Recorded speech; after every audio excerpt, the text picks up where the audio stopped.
The fire started in the feed barn. I know because I was standing maybe 40 yards from it, at the water trough, washing the day off my hands, when I heard the first low pop of a timber giving way inside the wall. Not a crack, a pop, like a knuckle joint. Then, a second later, the whole near wall went orange through the gaps in the siding, and I dropped the rag and stood there a half-second longer than I should have, watching it, because some part of me already understood what was happening and couldn't move. That was August the 4th. I know the date because it was 2 days before my 54th birthday, and I remember thinking, somewhere in the back of my skull while I ran for the bucket line, this is the worst birthday present a man's ever been handed. The feed barn went first. The tack room off the south end of it went with it, and by the time we got water on anything, the heat had already jumped to the haymow on the east side of the main stable. 2 men, Dillard, my foreman of 11 years, and a young Texan named Cobb who'd been with me maybe 6 months. They got the horses out. Got every one of them out, which to this day is the only mercy I can name from that night.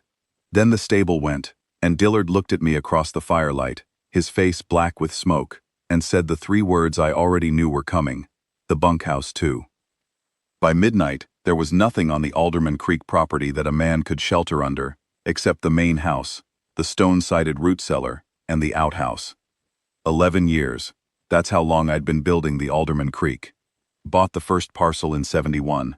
Nothing on it but a creek and a broken-down line shack, and the idea that if I worked hard enough, and stayed out of trouble, and kept my head down, I'd end up with something that was mine. I'd come out of the war with $40, a scar on my left side that still pulls when the weather changes, and the absolute conviction that I was not going to die poor on somebody else's land. I had no wife then, no family left to speak of. I had the $40 and the conviction, and that was the whole of it. By the time the fire happened, I had the main house, those barns that were now ash, 160 head of cattle, good grass, a foreman I trusted, a crew of 7, a solid reputation in Garfield County, and a note at the Canyon City Bank that still had 4 years left to run on it. After the fire I had the cattle, the house, the root cellar, the outhouse, the note, and a problem that didn't have a good answer. I stood in the yard in the small hours of the morning, after the last of the fire was down to glowing embers, and there was nothing left to do, and I counted what I had, and what I owed, and I knew, with the cold clarity that comes after shock burns off, that the cattle weren't enough to cover the rebuild and make the bank payments both. Not even close. The fire had taken the equipment I needed to work the range efficiently, the tack, the hay, and the shelter for the hands, and if I couldn't shelter the hands I couldn't work the ranch, and if I couldn't work the ranch, I couldn't service the note, and if I couldn't service the note, I'd lose the land. It was a clean, simple arithmetic, and it had only one answer. And that answer was that after 11 years, I was probably going to lose the Alderman Creek. I didn't cry. I want to say that plainly, because I think a man of my age and generation tends to feel like he has to explain that. I didn't cry. I stood in the ash, and the horse smell, and the night air going cold, and I didn't cry. What I felt was something quieter, and more final than crying, like a door closing in a room far back in a house, in the dark, that you can't quite hear but you feel in your chest. By sunup, Dillard had come to see me. He said he was sorry. He said it twice, which was not like him, and I knew what was coming after the second time. He had a wife in Pueblo, and a sister who'd been after him to come work her husband's place, and he'd been putting it off. He said he needed steady wages, and he couldn't see his way to staying on through what was coming. I told him I understood. I didn't blame him. I gave him 3 months' wages out of what I had in the house, which was more than I could afford to give, and I shook his hand, and by the time the sun cleared the ridge to the east he was riding out. Cobb left the same day, that afternoon, said almost nothing, just packed his kit and went. The other 5 hands, one by one, had made the same decision by the following morning. I don't hold it against any of them. A working man follows work. That's not a betrayal. That's just the shape of the world. So there it was, 53 years old, going on 54. Broke, or close enough it made no difference. 11 years of building reduced to a stone foundation, a listing house, and a herd that needed a crew to manage it properly. No hands, no foreman, no barn, no real way forward that I could see. What I should have done was gone into Placer Junction and talked to Calvin Mears at the bank, laid it out, seen if there was a way to restructure the note. That would have been the practical thing. I should have done it that first week. Instead, I stayed on the property and worked from before daylight until after dark every day, doing the work of 7 men badly, keeping the cattle from drifting, mucking what needed mucking, fixing the small things that wanted fixing, because working was the only thing that kept the thought at the back of my head, the door closing, the room going dark, from moving up into the front. I was about 3 weeks into that when Margaret Rourke came back to Alderman Creek. She'd been there before, not often. She was the widow of Daniyal Rourke, who'd had the spread about 4 miles east of mine, along the far side of the creek where it bends north. Daniyal had died in the spring, pneumonia, fast and ungainly, the way pneumonia takes a man who's too stubborn to slow down when he gets sick. He'd been a good neighbor, not a close one. We'd shared fence line and split the cost of a new stretch of wire the previous fall. His wife, Margaret, I'd seen maybe 8 or 10 times in the years I'd been on Alderman Creek. She'd brought food over once, when I'd been down with my leg after a horse threw me. That was maybe 2 years back. She was a few years younger than me, maybe 49 or 50, with gray starting in her dark hair and a directness to her that I'd always noticed without thinking much about. She rode up on a gray mare on a morning near the end of August, when the ash on the burn site had gone cold and pale, and I was trying to rig a temporary shelter for the horses from salvaged timber and canvas that wasn't quite adequate. I heard the hooves on the hard ground and looked up, and there she was. She didn't get down right away. She looked at the burn site, at what was left of it. Then she looked at me. I was dirty, 2 days off a shave, hands split at the knuckles from the work. She said, "Everybody in the county knows, Thomas." I didn't say anything. She said, "I heard your men left." "Most of them," I said. "Dillard had family in Pueblo. The others had their reasons." She nodded at this, like it confirmed something. "I've got reasons too," she said, "but they go the other direction." That was the whole of it, that morning. She got down, tied her horse, and helped me rig the canvas shelter without another word about reasons or any of the rest of it. She knew rope work, which surprised me, though I suppose it shouldn't have. She'd been ranching alongside Daniyal Rourke for 20-some years, and a woman in that life learns what needs learning. We worked until midday, got the shelter standing. Then she ate the meal she'd brought in her saddlebag and offered half of it to me, and I took it because I was hungry, and she went home. She came back the next day, and the day after that. I want to be honest about what happened inside me during those first weeks, because I think honesty is the only thing worth offering this far down the road. What I felt was not simple.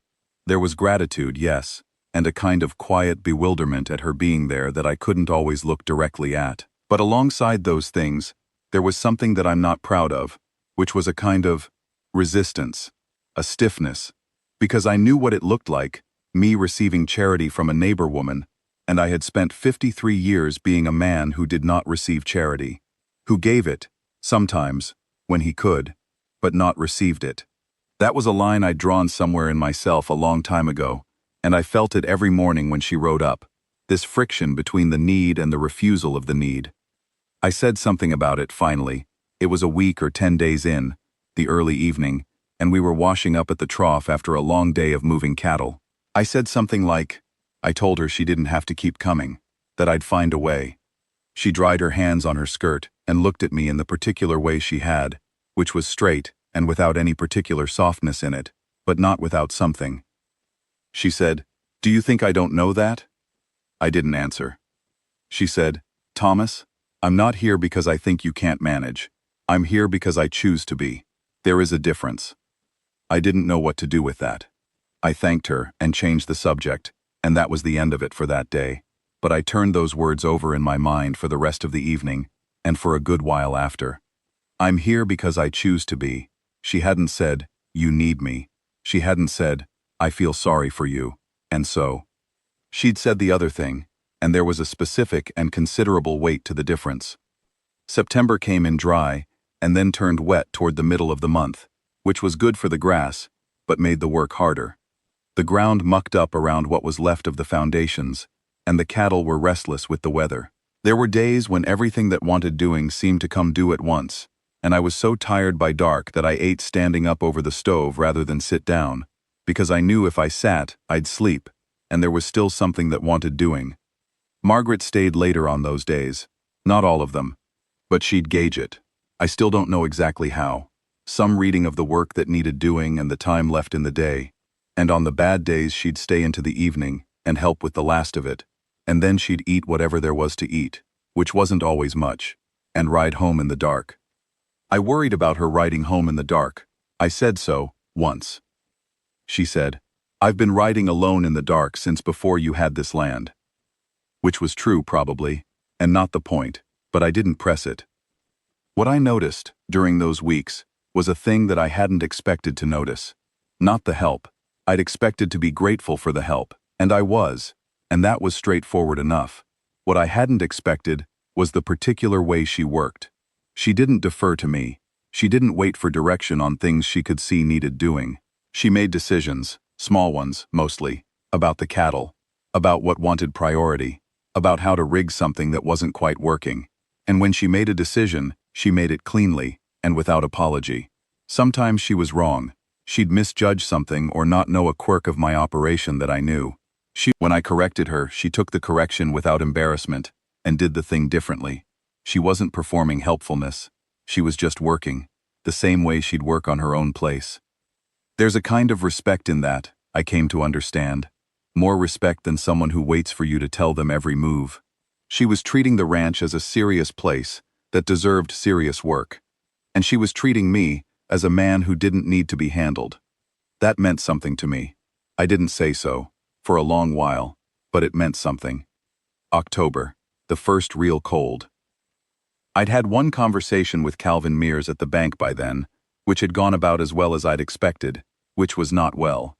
He was sympathetic in the way that bankers are sympathetic, which means he felt something in the neighborhood of sorry, but the numbers were the numbers, and the contract was the contract. He gave me 60 days. I took the 60 days and went home and thought about them. 60 days was not enough. I knew that going in and knowing it coming out changed nothing. What it did was put a shape on the problem, which is sometimes useful even when the shape is bad. I had 60 days to find a way to either make the payments or find a buyer for part of the land, probably the north pasture, which was the best grazing. And the thought of selling any part of it was a thing I felt somewhere near the scar on my left side. I told Margaret about the bank conversation that evening. I don't know exactly why I told her. I hadn't planned to. We were at the table, the remnants of supper between us, the lamp turned up against the early dark, and I just said it. The 60 days, the north pasture, what it likely meant. She listened. She had a quality of listening that I'd noticed before. She didn't fill it up. She just let it sit there while you talked, and you could feel the difference between that and having someone waiting for you to finish. When I was done, she said, "What do you need most right now?"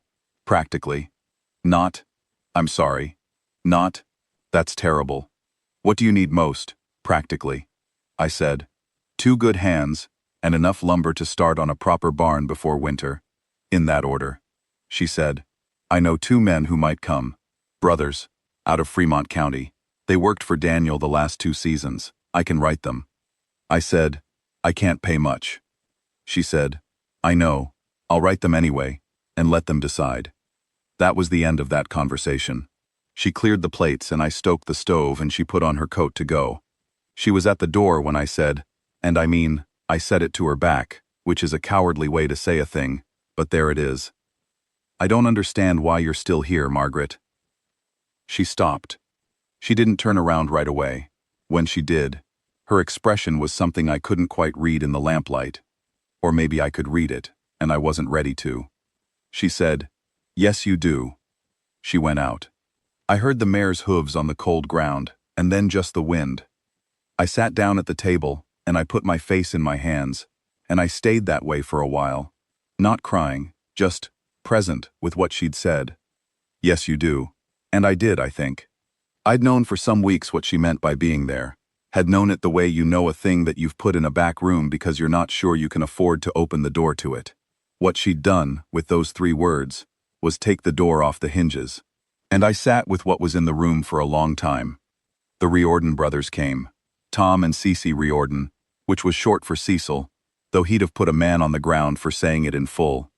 Tom was my age, quiet, unhurried, with hands like iron and good judgment about cattle. Cece was younger, maybe 35, quick and practical, and with a sense of humor that kept the work from grinding. They came in the first week of November with their bedrolls and their gear, and they looked at what I had and what I needed, and they didn't say a word about the wages, which were thin, and they got to work. I paid them partly in Margaret's beef. That had been her suggestion. She was carrying more cattle than she needed through the winter, and we worked out an arrangement where her surplus became part of my hand's compensation, and I'd square it in the spring from the sale. It was a practical arrangement, and it was more than practical. She was helping me keep the Alderman Creek alive in a way that didn't look like charity and didn't feel like charity, because it was structured as a real exchange, and the care that had gone into making it feel that way was not accidental. The barn went up through November and into December. The Riordans knew timber, and I was not entirely useless with a hammer, and by the time the first real snow came, we had 4 walls and a roof over the horses. It wasn't the barn I'd lost. It was smaller and plainer, and the wood was still green, and would shrink some in the spring, but it was solid, and it was standing, and the horses were out of the weather. I remember the evening we finished the roof.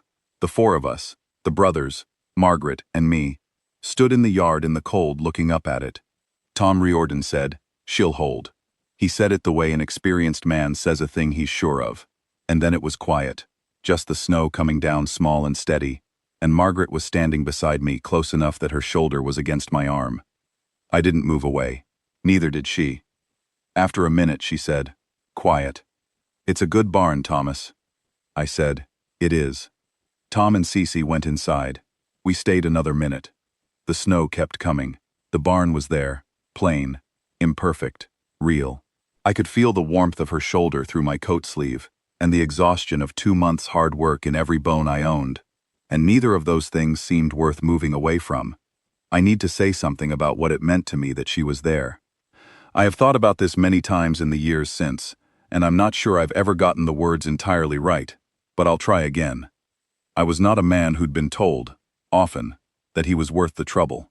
My wife, my first wife, Ellen, had died young, 15 years before the fire, fever, and a miscarriage together, which is a terrible way for a good woman to go, and I had not recovered from it the way people perhaps expect a man to recover. I'd put the grief somewhere, and worked and built the Alderman Creek around it, like a structure built over a wound, and what I'd ended up with by the time I was 53 was the land and the cattle and the sound reputation and the loneliness that men acquire when they confuse work for a life. I was good at the work. I was hard and capable, and I knew the land, and I'd made something from almost nothing, and I'd told myself that was enough.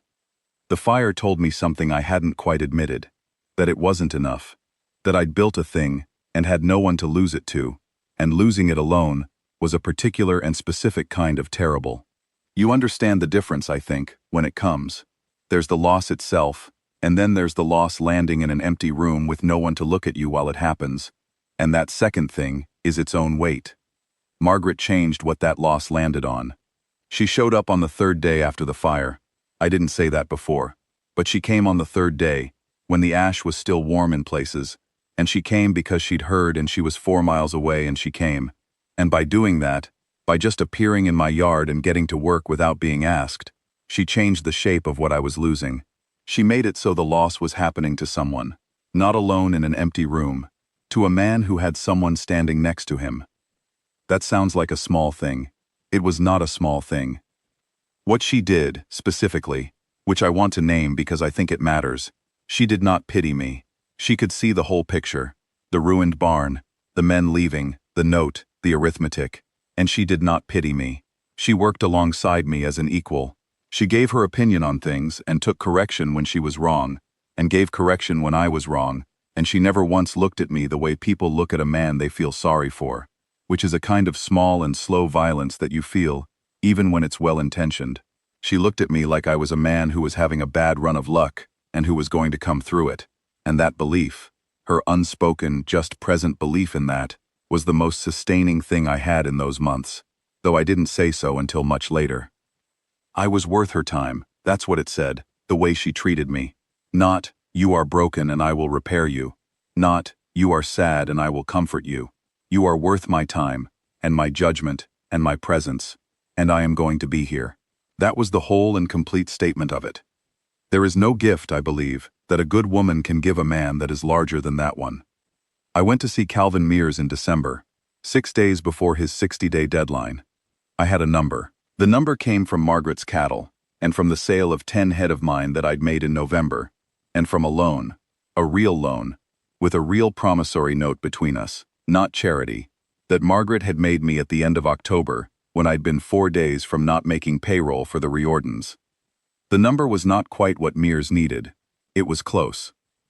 I put it on his desk and explained what I had, which was the partial payment, the improved situation with the barn, the hands, the herd intact, the plan for the spring, and, I put this plainly, the adjacent property and its owner, who had expressed an intention to combine operations the following year in a way that would improve the financial picture of both. Mears looked at me for a long time. He picked up the partial payment and looked at it.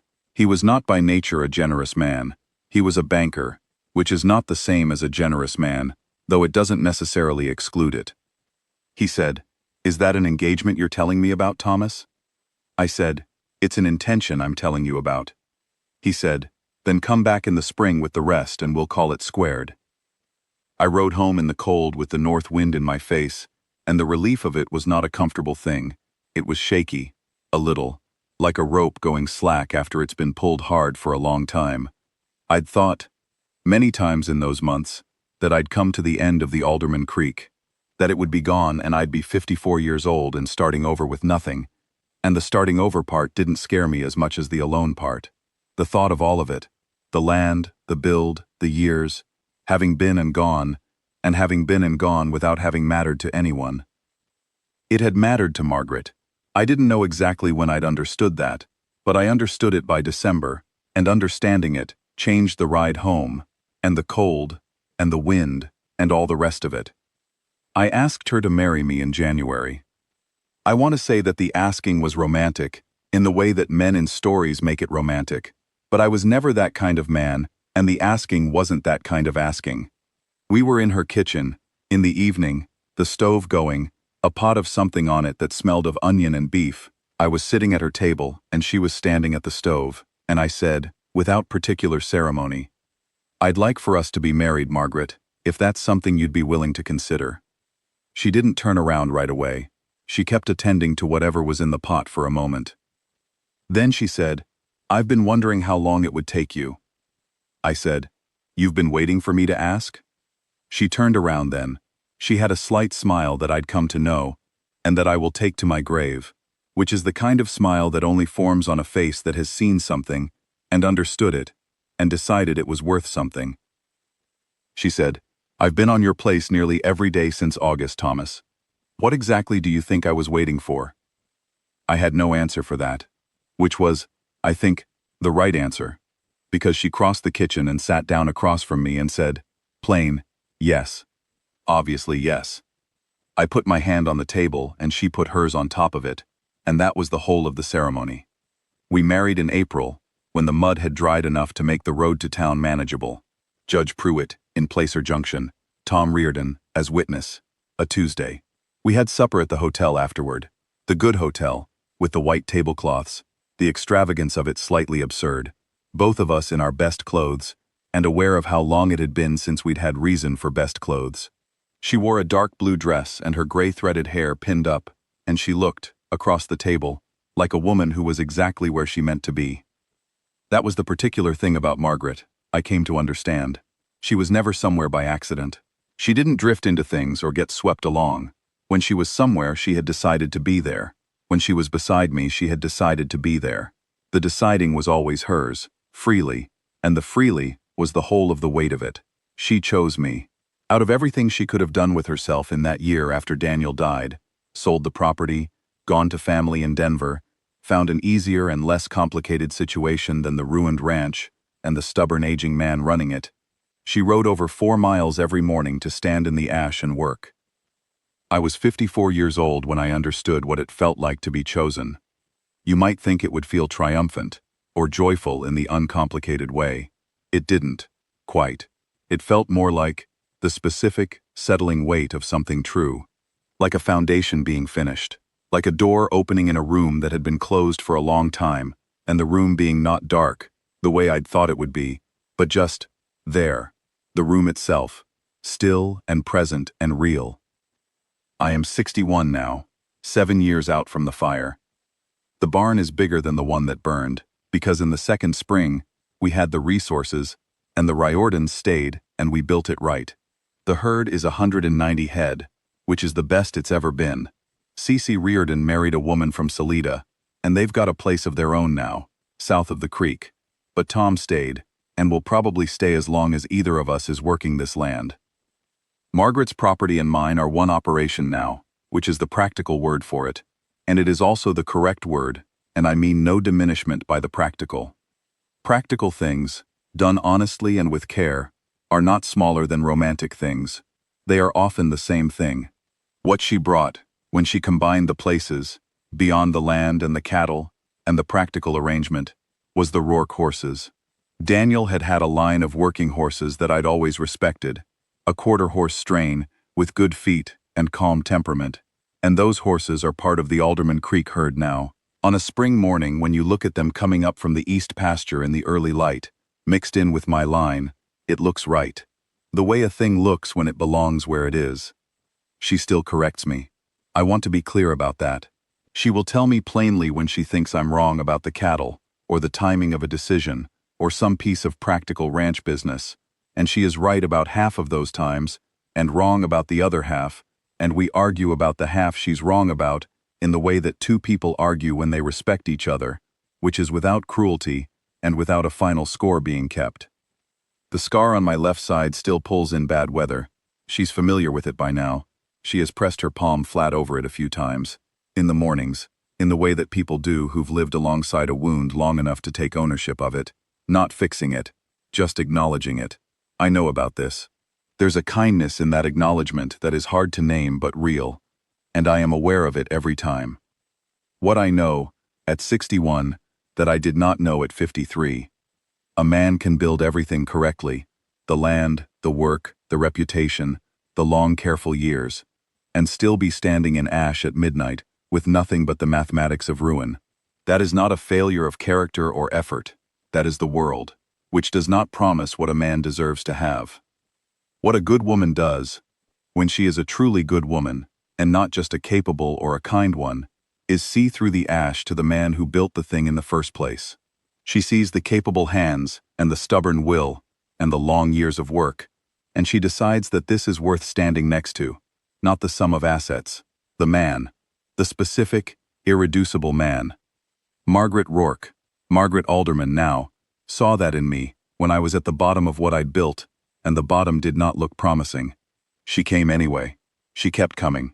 She chose to stay when my hands had all gone, and there was nothing convenient or advantageous about staying, and the choosing was the whole of the gift. I said that before. I'll say it again, because I think some things are worth saying more than once, and this is one of them. On the morning of my 61st birthday, she brought coffee out to the porch before I'd gotten up, which is a thing she does on birthdays. I was already there, old habit, early rising, and she handed me the cup without ceremony, and stood beside me in the early cold, and we looked out at the Alderman Creek pasture, and the horses in it, and the barn against the hill. She said, 7 years since the fire.